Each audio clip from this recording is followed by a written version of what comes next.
Pipoca? Confere. Bebidas? Confere. Controle remoto? Na mão e pronto pro play. Então agora estamos entrando no Sofaverso.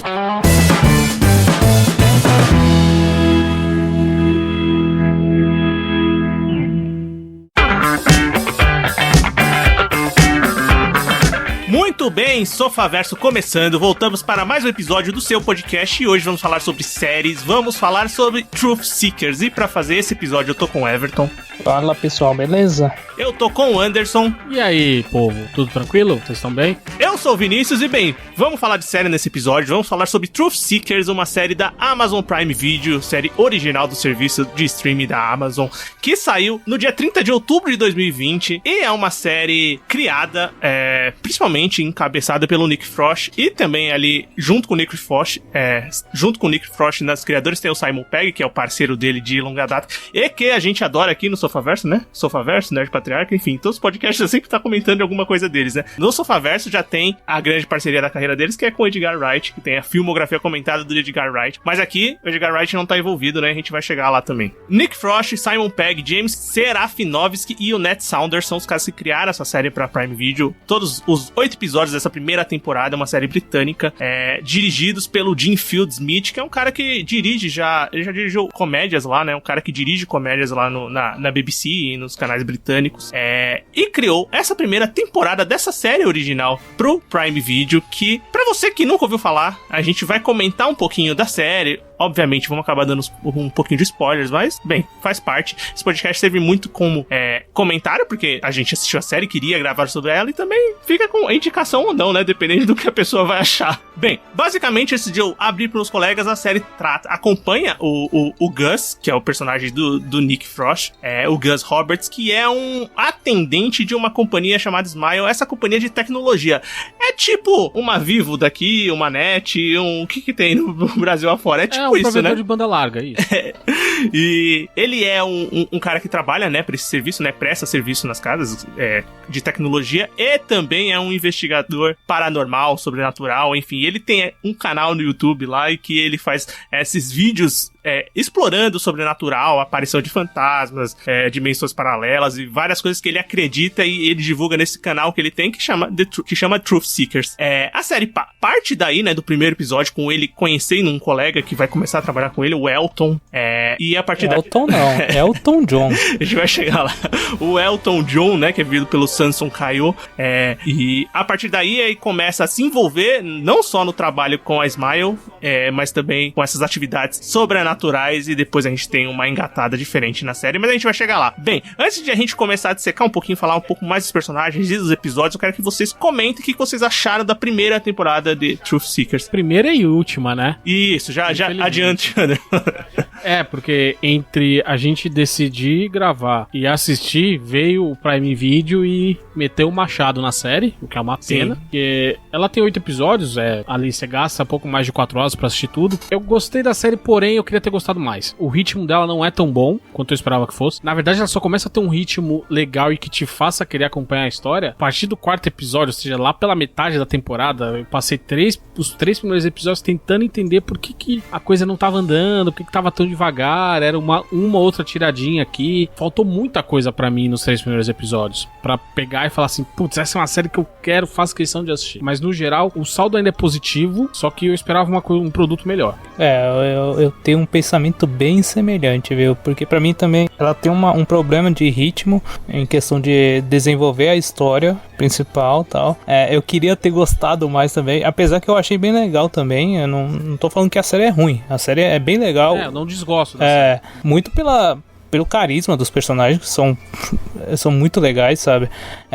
Tem algumas piadas pontuais que são excelentes, só que pra mim faltou ou escolher fazer mais comédia ou focar mais numa história de desenvolvimento principal, assim, sabe? Pra mim ela ficou muito num meio termo, assim, não foi nem pra um lado nem pro outro, sabe?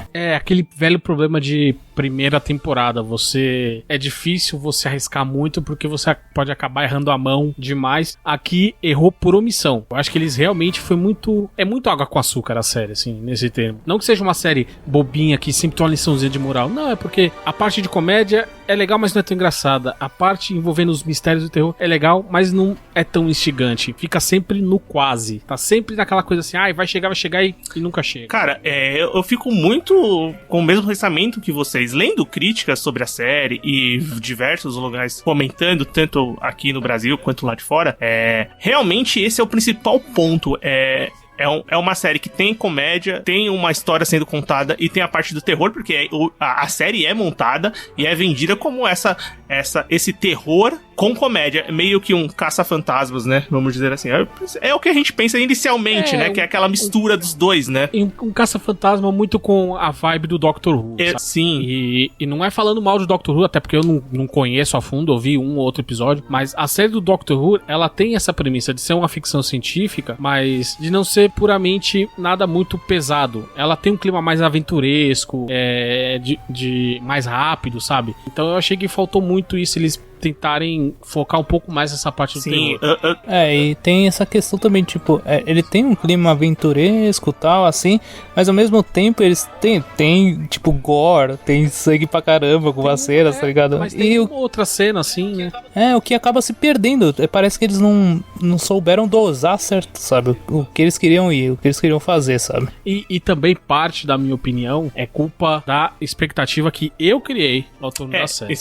Porque quando você pensa comédia, terror, eu pensei, putz, vai ser algo mais próximo Ash vs Evil Dead, sabe? E não foi nenhum dos dois. Ou o próprio Shaun of the Dead também, né? Será que um dos motivos também, não desse cancelamento, se a série foi cancelada é porque a Prime não recebeu um número de audiência que eles acham adequado pra você continuar, porque aparentemente não é uma série que deve ter um orçamento muito grande e tal, tem os seus efeitos, suas coisas, que são muito bem feitos, aliás, mas dá pra ver que é uma série, assim, mais centrada, né, numa história menor.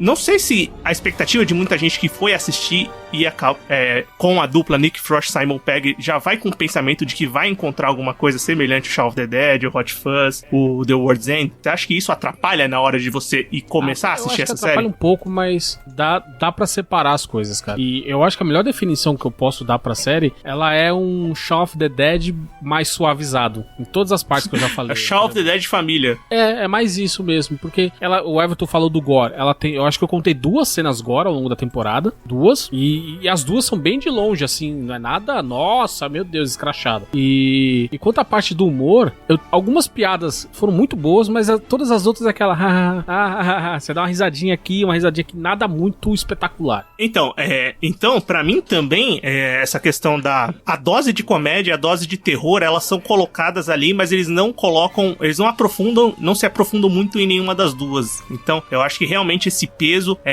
contribuiu pra série, pra mim, não ser tão marcante ou tão... Eu gostei, mas podia ter gostado mais, como vocês comentaram. E também, o Anderson comentou que ela começa a engatar até o 4º episódio, porque a partir do 4º episódio ela começa a contar uma história maior ali, que vai envolver todos os personagens da trama. Eu realmente acho que também a série é meio perdida pra você mostrar esse foco dessa história principal, e podia ter colocado isso desde o começo, desde o primeiro episódio, pra você criar uma expectativa maior pro final da temporada. Mesmo porque é uma temporada curta, só de 8 episódios curtos, né?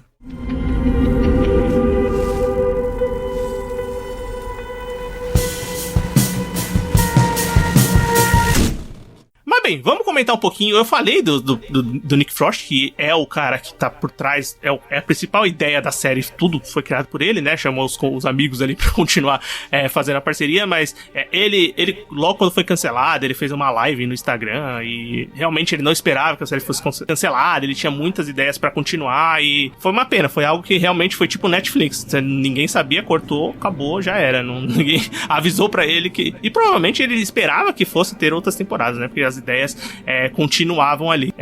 Também tem muito a ver com a pandemia, né? Porque por mais que a gente veja aí vacinação rolando em vários países, as pessoas se protegendo, ainda não dá pra falar putz, vamos gravar e vai ser 100% seguro, vale a pena realmente pegar e investir 100% numa equipe pra colocar lá pra fora, pra ficar rodando o país e gravando, enfim, coisas que a gente não vai saber, a gente só pode especular por aqui. Sim, é verdade, não tem como saber. E, bem, o Nick Frost vive o Gus Roberts, que é esse cara que tem ele é um técnico, mas é um técnico de um patamar bem elevado, e vamos dizer assim que ele é um cara de confiança do chefe dele, que é o Simon Pegg, da série, que tá usando uma peruca. Essa peruca é bem engraçada. Você olha pra ele falando assim, que peruca. Ele faz questão de mostrar que é uma peruca, né? Pra você entender isso. Todos os personagens falam, cara, essa peruca é muito feia. É bem por aí. E nesse começo, como eu comentei ali na sinopse, que ele encontra o Elton John, que é o cara que vai trabalhar aí com ele, esses primeiros episódios vão mostrar eles fazendo algumas vistorias, né, uns trabalhos, e ao mesmo tempo encontrando casos para que eles possam investigar entre aspas, né, ou resolver de alguma forma, e criaram seus vídeos lá pro Truth Seekers. Quer dizer, o Gus acaba envolvendo o Elton John mesmo sem ele querer nisso. O Gus, ele dá sempre prioridade pros serviços onde ele pode fazer um vídeo do Truth Seekers, tá ligado? E é o que acontece, né, nesses primeiros episódios que a gente tá conhecendo ele. Mas o Gus é o protagonista da série. Vocês gostam dele como protagonista da série? Vocês acham que funciona, Nick Frost, nesse papel? Que ele não é o foco principal da comédia. Na real, eu acho que o personagem dele nem é tão engraçado. O pai dele é melhor. O pai dele é muito mais engraçado. Mas, bem, o que vocês acham dele? Ou esse foi uma impressão que só eu tive? Vocês tiveram a mesma impressão? Não, ele é mais uma ponte pras piadas, tá ligado? Ele não é o foco, ele não é o cara o engraçadão da história. Ele é o cara mais... Ele não é centrado, não dá pra falar isso, porque afinal ele faz uns vídeos muito aleatórios, tá ligado? Porque o canal dele é tipo aqueles canal minúsculo do YouTube, sabe? Então, tipo, tem poucos views. Ele faz todo com uma simulação de dramática, tá ligado? Pra justificar as assombrações. Tipo, os vídeos dele são muito toscos. Então, ele é um cara que ele tem uma trauma, digamos assim, pela perda da esposa, né? Que deixa bem claro, tipo, durante a série também, que era uma pessoa que colaborava com ele nesse trabalho de investigação paranormal, né? Eu gosto dele, de maneira geral, eu gosto do personagem dele. Apesar que eu acho outros personagens mais legais e mais engraçados também. Principalmente o pai dele e o Elton, pra mim, são bem mais engraçados, sabe? Ele cumpre bem o papel de protagonista, que é juntar as pontas que aparentemente não se encaixariam na história, sem um motivo aparente. Também é o principal responsável pelo pontapé da coisa toda. E eu gosto dele, mas a função dele é basicamente essa. Ele tem uma outra parte realmente engraçada, tem esse pequeno drama dele em relação à esposa, mas enquanto desenvolvimento, ele parece que não desenvolveu muita coisa ao longo da série. Isso também eu acho que é um ponto... desculpa te cortar, Anderson, mas eu acho que é um ponto... Eu acho que pra todos os personagens da série, eles mostram pitadas do que pode ser o background de cada um, lógico, interligando com a história, mas acaba não aprofundando ninguém.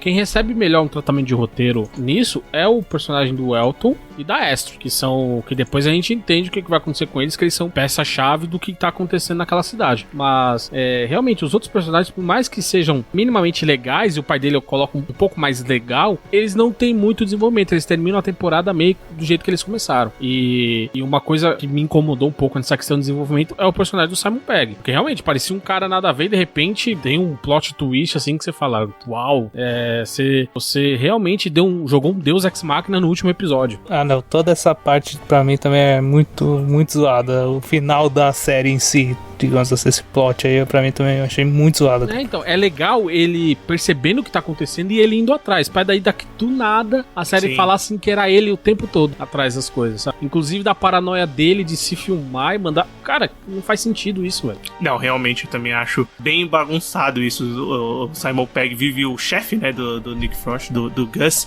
Aqui o Simon Pegg, o personagem dele chama David. Isso. E eu acho que isso é também uma baguncinha do que eles estavam tentando mostrar. Porque nesses 3 primeiros episódios, né, até falar o quarto é que aparece de fato o Peter Toynbee, que é o médico / cientista / maluco, que é o antagonista principal da temporada. pelo menos a gente acredita nisso, né? Esses 3 primeiros episódios, eles vão tratar de apresentar o Gus, apresentar o Elton John, apresentar a Astrid e também resolver, entre aspas, ou pelo menos dar uma primeira resolução pro arco da Astrid. E eles vão trabalhar muito com a ideia de episódios fechados de missãozinha e colocar os clichês do terror mesmo. Eles vão lá numa casa mal assombrada, eles vão lá num hospital mal assombrado, então ele vai trabalhar com essas ideias ali do terror, obviamente apresentando os personagens que vão ser os principais, pra depois evoluir pra outra trama que vai ser a que vai conduzir o resto da temporada. E se reparando bem, em todas essas partes onde supostamente deveria ter um pouco mais de terror, causar um pouco mais de medo, em nenhum momento dá pra sentir que vai acontecer alguma coisa com os personagens, assim, que você vai falar, puta merda, deu ruim, sabe? Eu acho que no começo... Você sabe que vai dar tudo bem, cara. Sim, eu acho que quando começa a aparecer a personagem da Astrid, a Astrid é vivida pela Emma Darcy, que ela pode não ser conhecida ainda, mas ela vai ser muito conhecida porque ela vai protagonizar novo spin-off do Game of Thrones, lá, do Fire and Blood. Então, essa mulher vai ser conhecida. Futuramente você vai saber quem ela é. Mas por enquanto ela vive a Astrid aqui no Truth Seekers, ela aparece... Eu acho que quando ela aparece no começo, você entende que ela vai ser a personagem que vai trazer o terror de um nível mais forte pra temporada, né? Vai envolver os personagens naquela trama dela e tal. E você fica meio tipo, como é que essa mulher entra do nada na casa do Gus e interage com eles assim? É meio estranho o aparecimento dela e o começo da interação tão rápida dela com os personagens, com o Gus e com o Elton John, que são os personagens que estão guiando a série ali nos 2 primeiros episódios, né? E ela começa a interagir, aí eles vão pra uma missão, entre aspas, pra tentar entender o que acontece com ela, né? Tentar salvar ela de uma maldição que tá perseguindo ela. Então, eu acho que ela é a personagem que primeiro traz mais o terror, assim. Ela traz uma maldição com ela, tem aquela maldição que é meio... que fica aparecendo, né? E sumindo, que o efeito é bem legal, eu acho bem legal o efeito daquela maldição. Mas eu também acho que é subaproveitado, né? Então, parece que vai ter, mas não acaba não tendo um terror maior. Porque é meio... É uma coisa que é meio estranho essa... Quando ela aparece, é como se ela tivesse sido perseguida por uma maldição e tal. E parece que isso é uma coisa que vai permanecer pelo resto da história, mas já no 3º capítulo já é meio que resolvido isso, né? E depois só vai voltar a mencionar alguma coisa praticamente no penúltimo ou no penúltimo capítulo, sabe? Penúltimo. Quando se revelam quem que era aquele fantasma que perseguia ela. Isso. E nos outros capítulos, então, ela vira só uma ajudante lá, sabe? É meio estranho, ela fica meio perdida pra mim nos outros capítulos. Uma tensão romântica ali com o Elton John, né? Com o personagem do Elton John, e fica ali meio que vai ser a namorada dele, vai ter algum tipo de relacionamento, vai ser só uma amiga, vai ser só uma integrante. E você fica se questionando, cadê a família? Tipo, eu sei que a família você entende que não tem mais, mas não tem ninguém que conhece a menina não tem pra onde ir. Isso é meio estranho, você não vai entendendo muito bem durante a temporada, né? Até mostrar o que vai acontecer ali na frente. Só tem algumas inserções, porque na história, ela teoricamente, ela morreu em 97, só que ela meio que reviveu, então ela tá entre os 2 mundos, entre o vivo e o morto, né? E então, durante alguns capítulos tem as inserções dela se questionando de algumas tecnologias, sabe? Que não existiam em 97, sim, e ela falando, pô, o que é isso? Mas, tipo, é bem sutil, não é tão, assim, ela pegando, sei lá, um smartphone e falando, nossa, que coisa maravilhosa, sabe? Não, é uma coisa bem sutil, cara. Quando ela fala que viu um filme no cinema lá, que tava em cartaz em 97. Princesa Mononoke, muito bem, Anderson. Eu esqueci qual era o filme. Seu herege. Desculpa. Não, Princesa Mononoke eu sei qual filme que é. Não esqueci qual ela comenta na série.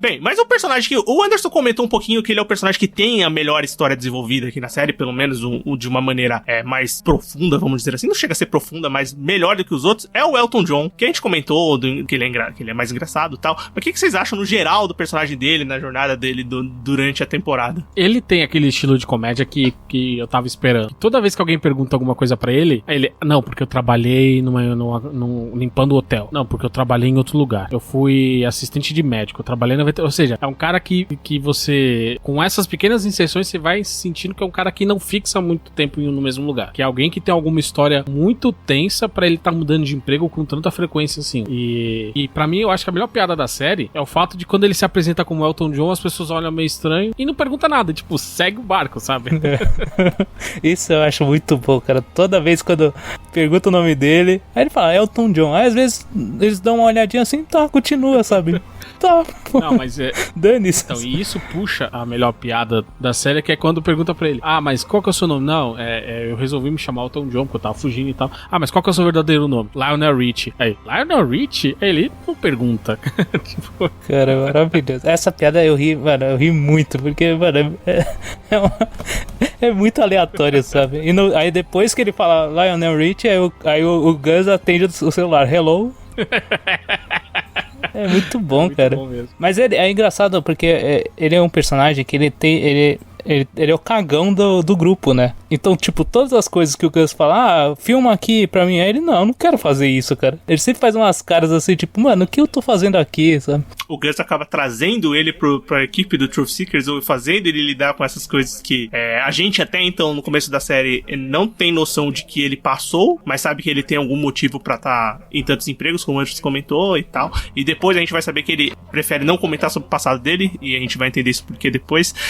Mas ele é realmente o cara que não quer se envolver com isso e acaba se envolvendo de cabeça, e que tem as maiores habilidades pra lidar com isso, né? Ele tem a paranormalidade de fato ali na série. É o mito do herói, né? Total, exatamente. Conhece o tutor, aí recusa o chamado, depois aceita, até suas habilidades, etc. Yada. Não, e realmente é o personagem, assim, um dos que eu mais gosto da temporada, porque realmente ele tem o plot mais desenvolvido, apesar de que no final da temporada, que assim, o final da temporada é meio confuso, né? Então eu acho que nenhum personagem é aproveitado muito bem. Ele é um dos casos, mas eu acho que até o 7º episódio resolve o plot dele, funciona bem legal. Eu só acho muita coincidência, sabe? Ele ser o cara da história toda, do passado do Gus. Sim, porque tem toda a ligação com a esposa do Gus, com o próprio com a Astrid, então tá tudo relacionado, né, ali. Depois a gente vai entendendo, mas eu acho que como a temporada é de tiro curto,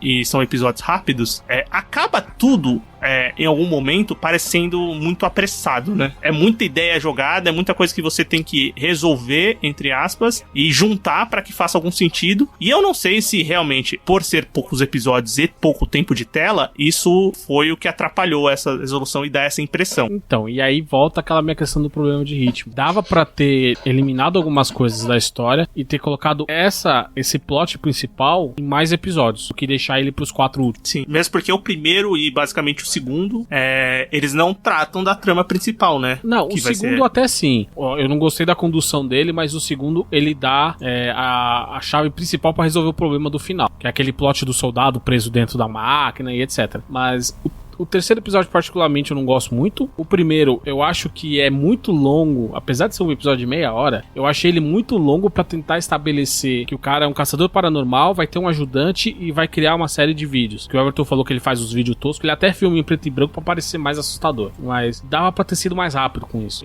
Tranquilamente, eu acho que o terceiro episódio, que é a parte do hotel, dava pra ter sido o primeiro episódio. O segundo episódio, desculpa, que é o do hotel, que tem a máquina. Sim. Lá. Dava pra tranquilamente esse ser o primeiro episódio da série. Não, é verdade, eu concordo com você. Dava pra realmente... O primeiro episódio parece muito perdido, sabe? Não casa com o resto. É engraçado, porque quando eu assisti o segundo episódio e falei, caramba, mas parece ser o primeiro, sabe? Pois é. Dava pra ter deixado só o segundo mesmo, sabe? Eu também acho bem por aí, que é o que atrapalha pro restante da história. Mas, já que a gente falou muito desses... Não muito, mas uma quantidade considerável até aqui, a gente falou desses primeiros episódios, e a gente sabe que a partir do 4º vai ter uma história mais desenvolvida. Tem outros 2 personagens que já aparecem desde o começo da temporada, mas eles ganham mais importância, acho que a partir desse 4º episódio. Que é o pai do Gus, que até então a gente acha que é pai, que é o Richard, que é vivido pelo Malcolm McDowell, que você deve conhecer como o Alex lá de Laranja Mecânica, e ele tá aqui. E também tem uma cena de olho, e ele até brincou com isso em coletiva, só você não ficou receoso ou alguma coisa assim, porque você tem uma cena mexendo com seu olho que é icônica no cinema, e você vai fazer alguma coisa assim que, aqui na série também, que vai ser importante pra trama. Ele levou na brincadeira e tá tudo certo. Só pontuando que essa piada do pai só funciona por causa da estrutura da língua inglesa de você tratar pessoas que se agregam à sua família, né? Em português eu não sei como teria ficado isso. Eu nem vi dublado. Ah, sim. Não, eu também, eu vi legendado essa série. Não sei como eles lidaram com isso, mas bem, ele vive aqui, o pai, que depois a gente descobre que é o sogro do Gus, que é o Richard. E a outra personagem, que também aparece desde o começo, é a irmã do Elton John, que é a Ellen, que é vivida pela Suzy Okoma, que é uma personagem que aparece inicialmente ali como ela é uma youtuber de maquiagem, né, basicamente. E no começo a gente entende que ela é uma pessoa que frequenta muito evento, tal, é youtuber, então ela deve ter uma vida social corrida ou então bem ativa, mas não é bem assim, né, uma pessoa que tem... Qual que é o nome daquela síndrome que ela tem? Agorafobia. Agorafobia, muito bem, Anderson. Não lembraria. Meu que Deus, ela não consegue... fala durante a série. Não, ela fala muita coisa, mas não lembra as coisas que todo mundo fala. E ela tem medo de multidões, tal, de palco, e é uma pessoa que trabalha com maquiagem, gosta desses eventos e é uma pessoa que vai depois ajudar o Truth Seekers a crescer, o canal crescer, né? Vai trabalhar junto com eles ali de alguma maneira. Vocês gostam desses personagens? Falaram bem do pai do Gus, mas podem falar mais, e também da Ellen agora, que são os outros dois personagens principais da série, assim, e depois a gente comentou brevemente, mas vai chegar no Peter, que também é quem aparece aqui nesse quarto episódio. Eu acho que ela faz a grande dupla da série pra mim, mais até do que o Gus e o Elton John, cara. Ela e o Richard, pra mim, são as melhores coisas da série. A dinâmica entre eles é muito legal. Cara, e o Richard em si, cara, ele é muito engraçado, cara, porque é muito aquela questão dele não entender o que o Gus tá fazendo, sabe? Mano, tipo, esses vídeos você fica fazendo, que porra é essa, sabe? O vídeo que mais estoura no canal do Gus é o que ele sem querer, o Richard sem querer ativa o filtro do gatinho, né, cara? Do coelho. Aí, do coelho, né? Ele fica com rabo de coelho e tal, ele não entende o que tá acontecendo, cara. O suco do YouTube, é isso, né? Tipo, é um vídeo viral que estoura, tá ligado? E acaba aumentando um canal, sabe? Pois é, mas essa coisa dele abraçar o Gus, porque eles têm essa coisa em comum de terem perdido a Emily, né? E o relacionamento entre eles, eu acho bem legal que tudo aquilo que o Gus tenta fazer, o cara sempre dá um pitaco em cima e o Gus meio que eles se apoiam um ao outro, sabe? Eu acho que eles vivem junto porque até então, eles não conseguiram superar o que aconteceu com a Amy. Sim. Cara, tem uma cena muito boa que é mais falando da questão da dinâmica dele com a Ellen, né? Que ele gosta muito da Ellen, né? Da irmã do Elton John, né? E tipo, quando ela vai lá visitar eles lá e ele tá lá esperando e tal, aí o Gus fala pra ele, ela tá vindo aí e tal. Aí ele, pô, ela tá vindo, deixa eu subir lá pra me trocar. E na casa deles tem aquele elevador de escada, sabe? Sim. Que a pessoa aceita e vai subindo. Ele senta, como vai devagar aquilo, ele sai correndo sozinho pela escada, ele não vai pelo elevador, sabe? Então, tipo, é uma cena que eu achei bem, bem interessante, porque ele não precisava daquela porra nunca, sabe? Praticamente. Mas ele conhece o canal da Ellen muito sem querer, porque ele tá vendo justamente o que o Gus tá aprontando, e ele fica entediado, ele fala, putz, isso aqui é uma merda. E aí ele cai no vídeo da Ellen fazendo maquiagem, a maquiagem do Terminator, se eu não me engano. Isso que é curioso, né? Ela ensina num vídeo a fazer a maquiagem do Terminator e mostra justamente ela ensinando como fazer o olho do Exterminador, do primeiro filme, quando ele arranca o olho pra fazer o concerto. Essas inserções que eles colocam, assim, é muito interessante. Essa aí é muito legal. Aí no final, quando na história o Richard ele acaba sendo controlado e a Ellen tá fazendo a maquiagem do Eles Vivem. Maravilhoso. É muito bom. Essa jogada aí eu acho muito legal, cara, da série. É inserido de uma maneira bem interessante. Você pega e cria as conexões. Realmente, a série tem muito disso. Eu acho o personagem da Ellie bem legal, na verdade, e gosto mais da história quando ela começa a aparecer mais juntamente com o Richard, o personagem do Malcolm. E nesse quarto episódio que a gente tá comentando muito, que é um episódio que tem uma convenção de cosplays numa cidade lá da Inglaterra. O nome da convenção é Cove Co Coscon. Fala isso 3 vezes rápido, sem engasgar. Agora, eu não sei como eles conseguem falar tão rápido isso na série. Eles conseguem, cara. Porque toda hora eles se perguntam o quê? E eu gosto desse episódio. Pra mim é um dos episódios mais legais da temporada, assim, um dos que eu mais curti, esse quarto. Não só porque ele começa a desenvolver melhor a trama, mas também porque ele tem a primeira interação, de fato, de todos os personagens juntos ali, né? Eles vão todos juntos pro evento. Vão acontecer as coisas. Vai ter a introdução do Dr. Peter. Então é um episódio bem legal. E também é um episódio que tem boas cenas bem engraçadas, né? É um dos episódios que tem gore também, né, Anderson? Que apesar deles acharem que não é, mas tem. no seguinte, Não, nesse tem. Tem aquela cena daquele grupinho artístico lá, que tá fazendo uma intervenção artística lá, qualquer coisa, mas o mais legal é que justamente o Richard, ele cai de paraquedas ali, porque ele não queria ver aquela palestra. Era o Gus que tava todo doido pra ver aquele doutor lá. O Dr. Peter Toynbee, que é vivido pelo Julian Barratt, ele é um personagem que tá sendo toda hora citado, né, antes de aparecer de fato. Tanto que o Gus só quer ir pra aquela convenção porque ele vai dar uma palestra lá. E é um personagem que a gente descobre que a esposa falecida do Gus, tinha uma obsessão, né, pelo trabalho dele. Depois ele descobre que ela tinha uma interação de fato com as ideias dele. E o Gus também tem uma fascinação pelo trabalho que ele escreve, que é um trabalho totalmente de acreditar que existe outra dimensão, que a Terra é uma prisão, que ele vai pra outro lugar, é uma coisa... pra quem assistiu From Beyond, ou como é que é? Do Além, é o nome do filme, em português, que é um filme do Stuart Gordon, que a gente já comentou aqui nos adaptações de Lovecraft pro cinema. É bem parecido o personagem lá principal com o Dr. Peter. E esse personagem vai se apresentar como uma figura que vai trazer uma coisa realmente verdadeira de outra dimensão e de poderes paranormais. Não que o que tinha acontecido não fosse verdadeiro, mas não foi tão intenso quanto o que ele estava se propondo a fazer. E vai trazer um antagonismo e vai envolver risco de vida pros personagens ali do grupo. O que vocês acham do Dr. Peter como vilão, como personagem e como ameaça pro grupo? E como fio condutor de uma história principal, né, a partir desse 4 episódio. Ele não é... Ele é aquele vilão que ele não é uma ameaça pro grupo em si, sabe? Ele tem um plano, tal, e o grupo descobre e quer impedir isso, sabe? Mas eles em si não tem interação, praticamente, sabe? Ele não é o cara que sabe quem são os Truth Seekers, sabe? Eles acabam descobrindo depois. O que eu acho meio estranho é que, tipo... beleza, no 4º capítulo eu acho... É interessante que já mostra que ele é o vilão e ele já tem um experimento que começa a controlar os caras, né? Só que aí depois, acho que no 5 e no 6 é muito pouco inserido o que ele tá fazendo, sabe? Também é só uma ceninha aqui mostrando, ele tá testando alguma coisa. Na outra ceninha, ele tá fazendo uma coisinha, sabe? Ele é muito deixado de lado, assim. É uma história paralela que no final vai se juntar, sabe? Eu esperava um pouquinho mais dele. Talvez eu acho que esse grande plano mirabolante dele fosse dar em algum lugar, e você percebe que ele não é o vilão de fato da coisa, sabe? Ele tem aquela ideia de eu vou fazer tudo isso aqui porque eu quero enganar as pessoas pro meu objetivo, pra eu conseguir o que eu quero, e a gente descobre que ele é só mais um peão, é só mais uma pessoa enganada também, usada como experimento, mas assim, em nenhum momento ele passa realmente aquela sensação, putz, esse cara, eu tenho medo dele. Não, sabe? Eu acho esse embate dele com o Gus muito rápido. Ele conhece o Gus e do nada os dois já estão debatendo, e aí tem a explicação do flashback da esposa da Emily, como que ela conheceu o cara. Quer dizer, eu acho que é um filme muito curto, é muito fino pra você tentar amarrar os dois personagens.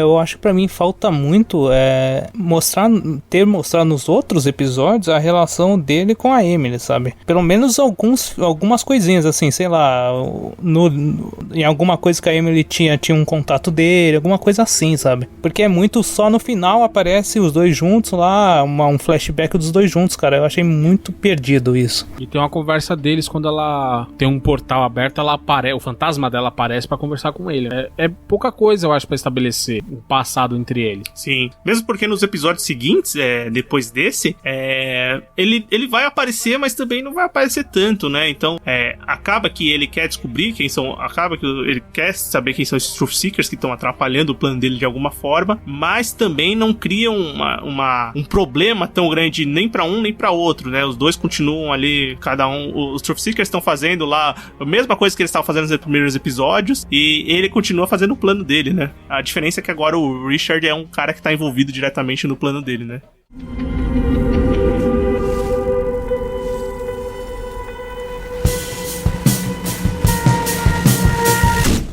Por exemplo, no episódio 5 vai ter a apresentação lá o grupo vai receber uma mensagem, né? Aquela da Jojo 74, que é é uma inscrita do canal. É uma inscrita do canal que vai mandar uma mensagem, né? Que é a personagem vivida pela Kelly MacDonald, que vai se revelar como uma pessoa que entende o que tá acontecendo ali, vamos dizer assim. É uma pessoa misteriosa, tal, que aparece ali. Ela é apresentada como a maluca das conspirações, né? Sim, que vai falar fala exatamente que as pessoas estão sendo controladas e tudo mais. E o responsável é a empresa em que o Gus trabalha, a Smile, né? Ele dá a entender isso. Mano, e essa cena, quando ela aparece, as caras que o Elton faz são maravilhosas, cara. Mano, o que essa tia tá falando, cara? E eu acho legal também como o logo da Smile é igual o logo da Amazon. É verdade. Acho que não foi por acaso.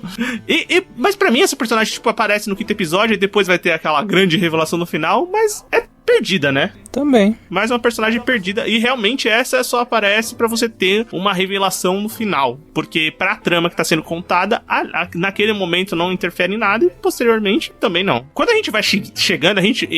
nesses episódios, né? O episódio 5, o episódio 6. O episódio 6, ele é bem uma missãozinha, né? Que eles vão pra um hospício. Então é mais um clichê de sobrenatural e de pessoas que fazem esses vídeos e programas que trabalham com isso. Que a pessoa vai lá e faz uma transmissão num hospício antigo e tal. E esse hospício tá virando um apartamento, então é mais uma missãozinha ali num prédio e tal. E esse é bem episódico, né? Esse episódio é o da boneca, né? É. E é legal, assim, é um episódio legal. Eu gosto desse episódio, porque ele é daqueles episódicos, mas que funciona a tensão de terror dele e tal. Eu gosto desse episódio. Esse me lembrou o Ash vs Evil Dead, tá ligado? Principalmente por causa da boneca e tal, que era tipo, eram umas coisas aleatórias que aconteciam assim no Ash vs Evil Dead que acontece nesse episódio. O mesmo episódio do Ash vs Evil Dead, o episódio no manicômio, que tem aquele boneco do Ash. Exato, é verdade, eu estou bem lembrado, parece mesmo. Mas aí eu acho que é um problema, não porque o episódio não seja legal, mas é porque... Não, é bem legal, eu gostei bastante desse episódio. Porque teve episódios,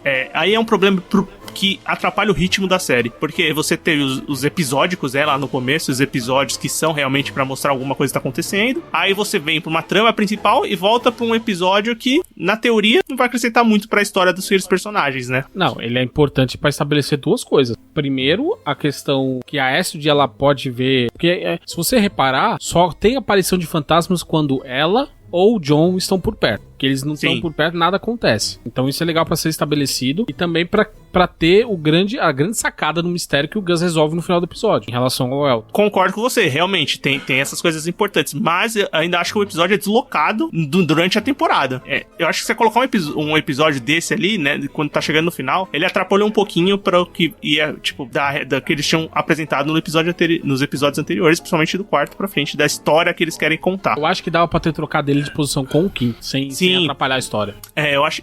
Então esse é um dos problemas da série que a gente tava comentando do ritmo e da distribuição da história, de fato, né? Porque no capítulo seguinte vai ser a resolução, basicamente, da história do Elton, né? Você deu o gancho ali que ele descobre, o Gus descobre que o Elton a habilidade que ele tem, o que aconteceu com ele. E aí no 7º eles vão resolver essa situação, né? Esse problema. Mostra o flashback da história do próprio Elton. Demonstra por que ele é um cara que ia mudando de lugar em lugar. Porque a irmã dele tem os problemas com agorafobia e tal. Ele fecha bem a história do Elton mesmo. E no final, e junta depois com a própria história da Astrid, né? E é um capítulo legal, né? Porque como a gente tá comentando do Elton, que tem o personagem que tem o melhor arco, vamos dizer assim, pelo menos o mais resolvido, esse capítulo fecha bem isso, também acaba dando um plot twist, alguma coisa mais concreta pra você entender a Astrid. E é um episódio legal, é um episódio bonito, eu gosto desse episódio. Pra depois a gente finalizar a série, né? Tá chegando no final, aí no final realmente tem o grande embate, ou o grande ritual que o Dr. Peter tá planejando ali desde o seu 4º... Ele tá planejando desde sempre, mas no 4º episódio que a gente descobre, e tem a resolução da série. Vocês gostam da resolução da série? A gente já comentou um pouquinho por cima, mas agora podem aprofundar no que vocês acham do último episódio e como a série termina. Então, o final me desanimou, cara. Tem todo esse embate entre o Gus e o Peter, e como eu falei, a linha entre eles era muito fina pra ter alguma coisa, mas tá lá, beleza, vai resolver a história. O embate entre eles até que é bacana, mas principalmente a série, ela pegar e te mostrar um personagem que resolve sair da sua, em teoria, tô fazendo aspas aqui, da sua zona de conforto, que é o David. Bota ele pra ajudar o cara, você fala, pô, ele vai ajudar, ele tá querendo entender o que acontece. E no final você entende que tudo aquilo era parte de um plano dele junto com a Jojo, e sendo que em nenhum momento dá a entender que eles se conheciam. Principalmente uma fala dela que pra mim fica perdida, porque ela fala pro Gus em determinado ponto, que ela fala, você já parou pra pensar que talvez você trabalhe pra empresa que esteja por trás disso, que não sei o que, papapá. Ou seja, ela te dá um caminho e fala assim, putz, vamos questionar abandonaram esse cara, vamos ver o que tá de errado aqui. E aí quando você descobre, na verdade, que ela era parte daquele sistema, quer dizer, ela era justamente aquilo que ela tava criticando. Então, essa parte pra mim não caiu bem, cara. E esse embate entre eles ficou pra mim muito, assim, putz, é o grande vilão da temporada, é o cara que tava ali do seu lado e que não sabia de nada e de repente, nossa, é tudo ideia minha. Puta merda. Cara, mas uma coisa, eu não entendo como a questão do roteiro mesmo assim, eu não entendi uma coisa assim. Porque na história, o Peter, o Toynbee lá, ele precisa usar aquela máquina lá que aparece no segundo episódio pra poder desativar o sinal da Smile, né? E pra isso poder liberar o portal onde ele vai ser transferido pra Eternis, que ele fala, né? Isso. E através do sacrifício dos caras que ele controla, né? O que eu acho bizarro é que, pô, isso daí no final dá a entender que é um plano do David, né? Que é o chefe da Smile. Então, tipo, pra que o esforço de fazer um negócio pra romper o sinal da Smile? Pois é. Tipo, se podia... cara, não faz sentido, sabe? Ele podia ter arranjado outra desculpa, sabe? É mais a questão da história mesmo, que eu achei meio bem tosco, sabe? Ele deixa na mão do Toynbee lá, mas podia ter arranjado uma outra desculpa mais fácil, sabe? Mas é o que prova o que eu falei, que o Peter, na verdade, também é só um pau mandado, um peão, sabe? Porque aquilo já não ia dar certo desde o começo. Então o cara fez toda aquela coisa e no final, a pessoa que tava por trás dele já ia sabotar ele de qualquer forma. Cara, sabe o que faltou? Faltou, primeiro, você apresentar essa personagem, a Jojo 74. Eu não sei nem. Ela fala o nome dela? Não fala. Não. Ou aparecer antes, ou, tipo, você tentar trazer ela mais pra história de fato. Mostrar o Peter conversando com alguém superior a ele. Nem que não precisa ser pessoalmente, mas no celular, ou então sem mostrar a cara da pessoa. Mas você entender que ele não ele não tá sob o controle da situação total. Ele tem alguém por cima dele. É você criar mais o escopo pra você comprar aquela ideia do final, porque realmente é muito jogada da maneira que aparece. E fica claro que é uma coisa que eles estão fazendo há muito tempo, que quando ela aparece na empresa do nada, também vou te falar, essa empresa é uma mega empresa de provedora de internet, tem 4 funcionários. Só tem uma sala e só tem um funcionário que trabalha diretamente com o chefe, né? O Bjorn, o Gus, o Elton, o Bjorn e depois tem a Astrid, só. Mas eu acho engraçado as cenas do David com o Bjorn, que o Bjorn ele sempre fala um palavrão na frase, aí o David, por que você fica falando palavrão, cara? Então, aí eles resolvem o problema, o cara solta um porra, aí ele, para com isso, cara. Não, e outra, eu acho que quebra muito o que tava apresentando o personagem do David, né? O personagem do Simon Pegg. Isso que eu fico bem assim, porque assim, no final, quando você não sabe ainda, e o David tá ajudando eles, pô, ia ser muito mais legal se ele é um cara realmente aleatório, que não sabia de nada, mas tá lá ajudando, sabe? E no final falar, pô, um cara que acreditou do nada, sabe, das coisas. Eu acharia mais legal, sabe? Que acreditou porque ele gosta muito do Gus, sabe? Ou, o outro lado que eu acharia legal é você mostrando ele ao longo da temporada, mas sempre deixando aquela desconfiança, porque em nenhum momento você desconfia dele. Isso, sim, exatamente, esse é o problema. Pra mim isso é gritante, você fala, putz, é esse cara mega legal aqui e de repente ele é o vilão. Não é como a gente vê em outros projetos que ele é um cara muito legal demais, tem alguma coisa errada, sabe? Não, aquele é só um cara legal e pronto, era o vilão. Ele sai do ponto A pro B e não tem nada no meio. É um teletransporte de um ponto pro outro. Você quebra a surpresa totalmente, né? Porque você não cria a expectativa de que possa acontecer algo com aquele personagem. Quando você cria alguma expectativa, é que ele interaja mais com os Truth Seekers, com aquele grupo, porque ele tá ajudando ali no final. Mas não que ele seja o antagonista, e que dá a entender que ele sabia de tudo que estava acontecendo, e ele sabe das coisas além da realidade, além do normal que a gente conhece. Então dá uma quebra grande. E eu acho que esse é o maior problema da série, além desse final, mas o final ele só é também assim, bagunçado, porque eu acho que a série foi bagunçada assim, desde o primeiro episódio. Eu acho que a condução da história não é boa, não é bem colocada. Eu acho que os personagens são muito legais, os atores são bons, né? Os personagens são legais, a comédia quando tem funciona, e o terror acaba também funcionando, só que falta você ter coragem de fazer mais de um ou mais de outro. Bem, o Anderson já adiantou que não terá segunda temporada, a gente comentou também por cima, então Truth Seekers acaba sendo só essa primeira temporada mesmo. Não sabemos o que vai acontecer com a série, não sabemos se outro serviço de streaming ou um canal inglês, qualquer coisa assim, vai pegar a série pra continuar. Eu acho difícil também, assim como o Anderson comentou aí. Eu também acho difícil ela continuar. Mas assim, são 8 episódios rápidos, então eu acho que vale a pena assim conferir. Não me arrependi de ter assistido, não acho que foi uma perca de tempo, apesar desses detalhes. Eu acho que o saldo ainda é positivo. Não é uma série ruim, só que eu acho que ainda tem muita coisa pra melhorar. E eu acho que essa série com mais temporadas, ela teria muito a ganhar, porque eles iam saber como conduzir ou como apresentar melhor esses personagens, que a gente sabe que tem mais o que mostrar, né? Mas principalmente entender mais a estrutura da própria história. Saber que você tem mais coisa pra contar, que você pode cortar uma parte de coisa, sabe? Deixar a história mais dinâmica. Sim, totalmente. Parece que é uma série que foi feita com esse medo de ser cancelada já, sabe?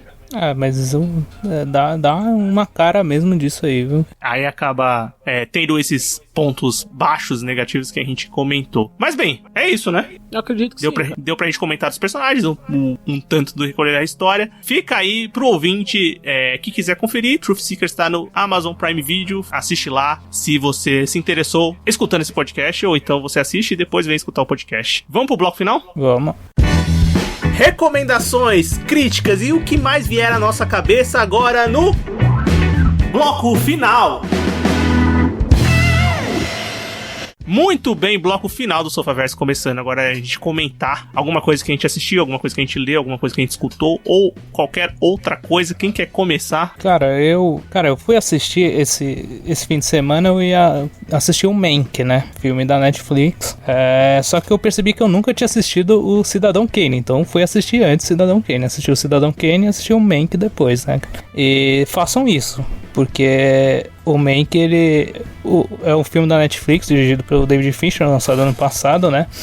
Ele conta a história do Herman Mankiewicz, que é o roteirista do Cidadão Kane, né? Um dos filmes mais famosos de todos, sabe? Mais apreciados.